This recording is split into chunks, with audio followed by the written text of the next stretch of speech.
Se você tem insônia, você precisa assistir esse vídeo. Cerca de 72% dos brasileiros apresentam algum problema relacionado ao sono, o que está diretamente relacionado à nossa rotina.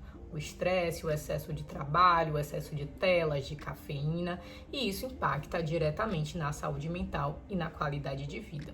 Nós vemos esse problema relacionado ao sono não somente nesses dados estatísticos, como também nós vemos no dia a dia as pessoas utilizando cada vez mais medicações para dormir. Estima-se que de 2019 para 2023 houve um aumento de 30% no uso desse tipo de medicação, como por exemplo o Zolpidem, Rivotril, entre outras medicações. Na minha prática clínica, eu vejo constantemente as pessoas falando: já tentei de tudo e não consigo dormir, as medicações me trazem muitos efeitos colaterais, eu quero me livrar das medicações, eu não aguento mais ser dependente de medicação. Se esse é seu caso ou você conhece alguém, existem algumas soluções naturais que podem ser opções para auxiliar no sono ou até mesmo ajudar no desmame de medicações. E é o que vamos ver hoje no vídeo. Olá pessoal, eu sou Mariane, eu sou médica de família e comunidade, pós-graduada em Medicina da Dor e Cannabis Medicinal. Há 5 anos trabalho com medicina integrativa, estou aí mostrando eu trabalhando no computador antes de começar um atendimento lá no espaço que eu atendo aqui em Salvador, na Pituba, mas atendo também por telemedicina. Antes da gente começar o conteúdo, gostaria que você deixasse seu like, é muito importante para fortalecer o meu trabalho, assim como comente caso tenha dúvidas e ative o sininho para não perder nenhuma novidade. E não esquece de compartilhar esse vídeo com quem você acha que vai se interessar sobre o tema. Eu sei que tem muita gente que tem insônia e que está precisando de ajuda. O sono é um momento essencial para o repouso do nosso corpo e da nossa mente. Ele tem um papel fundamental em relação ao controle de funções como a função cognitiva, a consolidação da nossa memória, o nosso humor, também o nosso metabolismo, a produção de certos hormônios são reguladas pelo sono, a recuperação muscular. Então, o sono ele tem um papel muito importante na nossa saúde. Muitas vezes, nessa nossa sociedade moderna, nós valorizamos muito a produtividade. A pessoa acordar a tal hora, não parar em nenhum momento, trabalhar, estudar, fazer atividade física, se alimentar bem, inclusive de uma forma tóxica, muitas vezes. Isso é mostrado nas redes sociais, aqueles influenciadores que não param em nenhum momento, mas isso não é saudável. E assim como, muitas vezes nessas rotinas, ninguém fala sobre o sono, sobre a importância da qualidade de sono. Porque sim, gente, descansar, ele é importante, inclusive, para a gente conseguir ser produtivo durante o dia. O sono, ele tem 4 fases, que são a sonolência, o sono leve, o sono profundo e o sono REM. Essa sigla REM significa movimentos rápidos dos olhos em inglês. Dormir bem envolve você passar por todas essas fases de forma completa e satisfatória. Existem 4 parâmetros que são importantes de você avaliar para saber se seu sono é satisfatório ou não, se ele é considerado de boa qualidade ou não. São eles: a duração. Para um adulto, é considerado um sono com duração de 7 horas o ideal, gente. Em média, 7 horas. Crianças e adolescentes precisam de mais horas dormidas do que um adulto.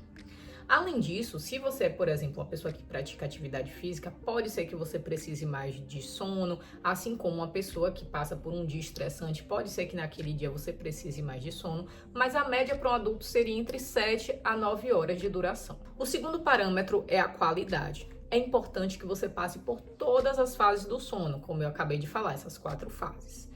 Em média, 50% do tempo que você está dormindo deve ser o sono leve. Entre 13% e 23% o sono profundo, entre 20% a 25% o sono REM. O terceiro parâmetro é a regularidade, dormir e acordar no mesmo horário e de forma natural. O quarto parâmetro é sentir-se descansado. Então, durante a manhã, quando você acorda, você se sente ainda sonolento ou você sente que de fato você está desperto, disposto? Como você se sente? Alguns sinais podem sugerir que você não está dormindo bem, que são sentir sonolência no final da manhã. No final da manhã é o momento que justamente seu cérebro deve estar no auge, no ápice de atividade. Você deve estar se sentindo desperto e disposto. É normal logo quando a gente acorda, a gente ter aquele momento de latência, um pouco sonolento, um pouquinho mais devagar. É natural isso. Porém, ao longo do dia, principalmente no meio, no final da manhã, por volta de 10 a 11 horas, é para você justamente já estar se sentindo alerta, disposto, ter aquele pico de cortisol, que é o hormônio do estresse, mas é um hormônio muito importante também para a nossa disposição. Então, não é normal sentir sonolência no final da manhã. Outro ponto é a necessidade de cafeína para funcionar. Se você precisa tomar xícaras e sempre tomar café, se você quiser, inclusive, experimente um dia não tomar café para ver como você se sente. Pode indicar também alguma desregulação em relação ao sono. Um outro ponto é não acordar se não for com despertador. A gente tem que lembrar que o despertador é uma criação humana. O ideal seria que naturalmente nós acordássemos sem precisar de despertador e de preferência mais ou menos na mesma faixa de horário. Não é a realidade da maioria das pessoas, então sim, isso é um sinal de que provavelmente seu sono não está dos melhores. O último ponto seria sentir alteração na concentração, na memória, no humor. Então, por exemplo, se sentir muito estressado, ter dificuldade de concentração, de produção no trabalho, nos estudos, podem ser sinais de alteração no sono. Afinal de contas, como eu falei antes, o sono ele é super importante para a reparação da nossa mente, para a fixação da memória, para a cognição. Então, de fato, esses sinais podem ser sugestivos, sim, de algum tipo de alteração do sono. Existe um exame específico para o sono, que é a polissonografia, que pode ser solicitado por um profissional médico, assim como eu te falei de alguns sinais sugestivos. Porém, existem algumas escalas que a gente pode aplicar em consultório, através de uma avaliação por consulta, para, de fato, entendermos o que está acontecendo no seu sono, se você tem algum tipo de distúrbio, qual é o tipo de distúrbio. Afinal de contas, é importante a gente entender que insônia não é tudo a mesma coisa. Existem insônias relacionadas ao início do sono, então aquela pessoa que tem dificuldade de pegar no sono. Existe aquela insônia de manutenção, então aquela pessoa que desperta várias vezes durante a noite. Existe aquela insônia também mais terminal, daquele despertar precoce que você não dorme mais. Podem ser por diversas causas, inclusive causas físicas, como, por exemplo, alterações na anatomia respiratória, que podem levar, por exemplo, à apneia do sono, que leva ao despertar. Pode ser uma alteração na próstata, que leva a pessoa a ir várias vezes ao banheiro. Dor crônica, às vezes a pessoa que tem dor crônica que não é bem tratada, a pessoa sente dor à noite, se move numa posição diferente, sente dor. Então, tudo isso tem que ser avaliado por um profissional de saúde. E a falta de sono acumula. Não adianta muitas vezes você dormir bem um dia, mas se durante a semana inteira você dorme mal. Aquele clássico da sexta-feira que você se sente exausto, porque justamente a semana inteira você dormiu mal, aí chega no final de semana você recompensa, dorme bem, mas aquele sono do final de semana muitas vezes não é suficiente para reparar o que aconteceu durante a sua semana, a falta de sono. E lembrar que a falta de sono, ela leva a sintomas que também se acumulam, ou seja, uma pessoa que não dorme bem, é comum ao longo do tempo ela ter um estresse crônico, ela ter uma dificuldade de concentração crônica, que muitas vezes, eu tenho um TDAH. Será que é TDAH ou será que é falta de sono? Eu não consigo produzir bem no trabalho, não consigo produzir bem em outras atividades, me sinto mal-humorado nas minhas relações, então pode ser sim insônia. E por conta de todos esses problemas, as pessoas buscam um alívio através principalmente das medicações. Um exemplo é o Zolpidem, que é um dos tarja preta, que lidera um ranking das medicações mais prescritas e utilizadas pelas pessoas. O Zolpidem, ele é considerado um agonista seletivo GABA. O neurotransmissor GABA, ele tem como principal função reduzir a atividade neuronal. Ou seja, esse Zolpidem se liga nesse receptor, ele potencializa o efeito desse GABA, fazendo com que a pessoa adormeça. Ele atua principalmente no início do sono. Lembra que eu falei das 4 fases? Ele atua principalmente nessa indução, nesse momento inicial do sono. Porém, ele apresenta diversos efeitos colaterais, como, por exemplo, sonambulismo, até desorientação. Eu não sei se vocês já ouviram histórias de pessoas que falaram: eu usei Zolpidem e eu saí na rua, nunca mais eu quero usar aquele remédio, eu quebrei as coisas em casa, caí no chão, sofri uma queda, porque sim, pode causar sonambulismo. Tanto que a indicação é você utilizar quando estiver no seu quartinho, deitado, e não usar, por exemplo, enquanto você está na sala assistindo televisão antes de dormir. Porque sim, pode ter o risco de você dormir, sentir sonambulismo e num ambiente que não é bem controlado. Então você pode ter um risco de queda, um risco inclusive de sair de casa ou fazer algum tipo de besteira. No final do ano passado, saiu um estudo publicado pela Nature que comparou o Zolpidem com o CBN para o tratamento da insônia. Para quem não sabe, CBN é uma sigla para canabinol, que é um fitocannabinoide presente na planta da cannabis, que é utilizado principalmente para o tratamento para insônia. A cannabis ela é uma planta que vem apresentando cada vez mais potenciais medicinais para a nossa saúde e qualidade de vida.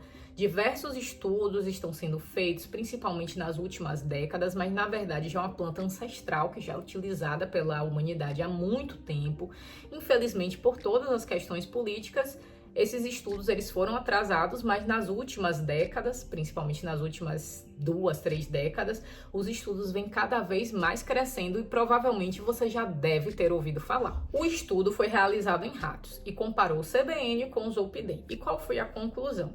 De que o CBN ele tem um efeito positivo em relação ao sono. Tanto as fases iniciais, assim como o Zolpidem, inclusive tiveram efeitos equiparados. Mas o CBN, ele também tem uma ação no sono REM, que é o sono profundo. Como eu falei anteriormente, o Zolpidem ele age mais no início do sono. Então o CBN, além de agir no início do sono, ele agiu também no sono profundo, na manutenção desse sono. Então tendo um efeito bem mais satisfatório em relação à qualidade do sono. Além disso, o CBN ele não apresenta aqueles efeitos adversos que eu falei do Zolpidem, como por exemplo sonambulismo, se tornando, portanto, um composto muito mais seguro e eficaz. E um lembrete importante, o CBN ele é um composto não psicoativo. Ele é considerado como se fosse um THC envelhecido, ou seja, se você tem um produto com THC, deixa lá, esquece ele. Se você for utilizar, provavelmente você vai sentir efeitos do CBN, porque o THC ele se degrada em CBN, seja por conta da luz, da temperatura, naturalmente há essa conversão. Se você tem interesse em utilizar qualquer produto de cannabis, é essencial buscar uma consulta médica. Os produtos eles são prescritos por receita médica, estão acessíveis de diversas formas. Se você tem dúvidas de como iniciar seu tratamento, eu já fiz um vídeo mostrando os 3 passos para começar seu tratamento, assim como já fiz vídeo falando um pouco sobre os valores dos produtos. Assista depois para entender melhor. O mais importante que eu quero que vocês entendam é que além das medicações, seja uma medicação natural ou sintética, é essencial cuidar dos hábitos de vida em relação ao sono. Evitar telas à noite, evitar bebidas estimulantes como cafeína, energéticos, assim como atividades muito estimulantes, ter uma rotina do sono, então um horário certo para você deitar na cama, não ficar o tempo todo na cama, então a cama ela tem que ser um lugar só para dormir ou sexo. Não é um lugar para você estudar, comer, assistir Netflix, não é para ficar fazendo esse tipo de coisa na cama, é para o seu corpo ele ser treinado a entender que aquele lugar é apenas para dormir. Outro ponto essencial é cuidar do ambiente para que seja o mais relaxante possível. Então, uma luz mais baixa, uma temperatura agradável, a própria cama também ser um lugar agradável. E não só é importante cuidar da rotina da noite, mas da rotina do dia também. Realizar atividade física, como eu falei, quem faz atividade física geralmente precisa dormir mais, ter uma alimentação saudável, beber bastante água, cuidar do estresse durante o dia, tá, gente? Porque o estresse é uma causa muito comum da insônia. E também exposição à luz. É uma dica gratuita, gente. Toma café da manhã na varanda, sempre tenta se expor um pouco à luz. Eu sei que quem trabalha em escritório é mais difícil, mas tente se expor à luz. A gente tem que entender o seguinte, na natureza, o que os animais fazem? Eles ficam ativos durante o dia e dormem à noite. Eu digo, animais que têm hábitos diurnos. Nós temos hábitos diurnos, naturalmente. Então, a tendência do ser humano é estar ativo durante o dia e dormir à noite. Logo, é importante a gente se expor à luz, porque a luz é, digamos assim, o que controla esse nosso ciclo vigília, esse ciclo do despertar e do dormir. A nossa retina, que está dentro do nosso olho, ela tem receptores específicos que captam esse estímulo luminoso e manda a mensagem para o cérebro falando, olha, é dia, então é hora de ficar ativo. Com isso, o cérebro libera hormônios relacionados à disposição, como por exemplo o cortisol. Assim como quando o dia escurece, a nossa retina capta que não tem mais tanto estímulo luminoso e com isso nosso cérebro interpreta que é hora de produzir hormônios relacionados ao sono, como por exemplo a tão famosa melatonina. E é isso, gente. Eu espero que vocês tenham gostado do vídeo. Se tiverem alguma dúvida, deixa aí nos comentários. E lembrando que toda sexta, meio-dia, tem vídeo novo aqui no canal. E foi um prazer falar com vocês. Até mais. Tchau, tchau.